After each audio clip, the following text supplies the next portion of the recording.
Guys, magluluto ako ng pakbet. So, ayun yung forecasting na pinirito ko. Kaya kumuha ako ng konti. Tapos, igisa ko sa bawang, sibuyas, kamatis. Pinagsama-sama ko na yung gulay. Talong, ampalaya, okra at nasa ilalim yung kalabasa. Ayan. Eto, hindi siya lutong Ilocano. Kasi sa Ilocano, bagong isda ang gagamitin ko. Hindi sila ginigisa, palagay lang sa tubig. Tapos ayan, tapos malalaki ang ano nila, nanay ko ganun, malalaki yung ano nila, yung ano nila sa sitaw. Tapos wala silang kalabasa. Yan sa Ilocos po yun, Ilocos. Eto naman, hindi to, nakasanayan ko na lang dito. Pero sa Ilocano, iba rin talaga yung luto nila. Yung po yung original. Eto, sarili ko lang po yung luto.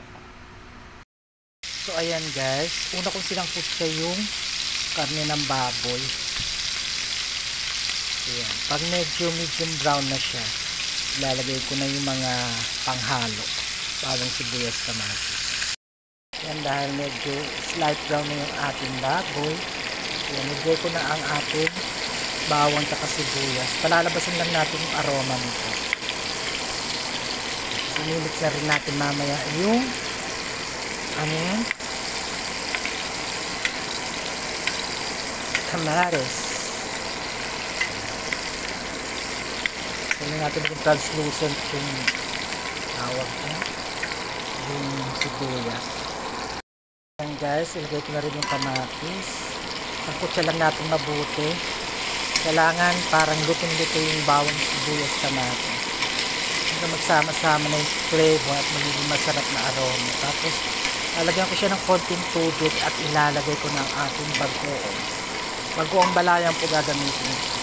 Kung wala na siyang laman, katas na lang.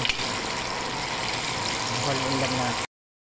Ayan guys, nasangkutsa ka na po ng mabuti. Sangkutsa kong mabuti. Ayan, lalagyan ko siya ng bagoong balayan.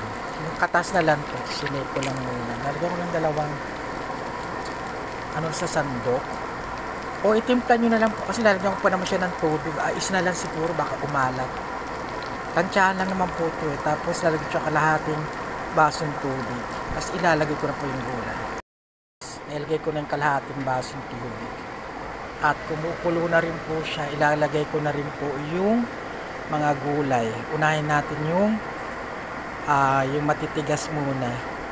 Yung matagal maluto. Guys, nalagay ko na ang tawag dyan, okra, ampalaya at kalabasa. Ihuhuli ko na itong talong. Guys, nilagay ko na yung talong na puti, yung bilog. Kumukulo na. Sinaan po natin yung apoy. Sa amin po hindi namin po hinahalo. Pag luto na, tsaka lang po namin siya hahaluin. Wait lang po natin siya maluto.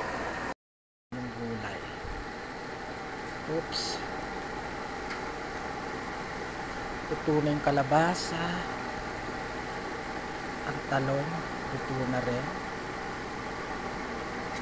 Ang tawag dyan, okra, luto na rin. Tapos itong ampalaya, luto na rin. Kung akong luto na ang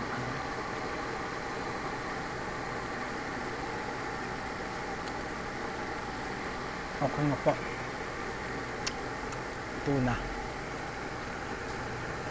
Ako lang po. Sorry. Ayun na. Ayun.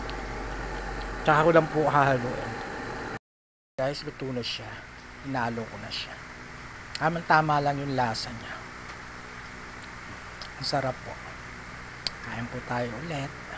Hindi, para ano yan. Para sa dinner ko na yan. Kain po tayo. Guys, nag-taste test ako para malaman ko kung maalat ba siya o hindi. Pero perfect na po yung lasa niya kasi konti lang manilagay ko na na ang tawag dyan, bagoong. Tapos yung kasi yung sinangkutsak ko, nilagyan ko lang ng salt yung yung pork, kaya yan. Perfect po yung lasa niya.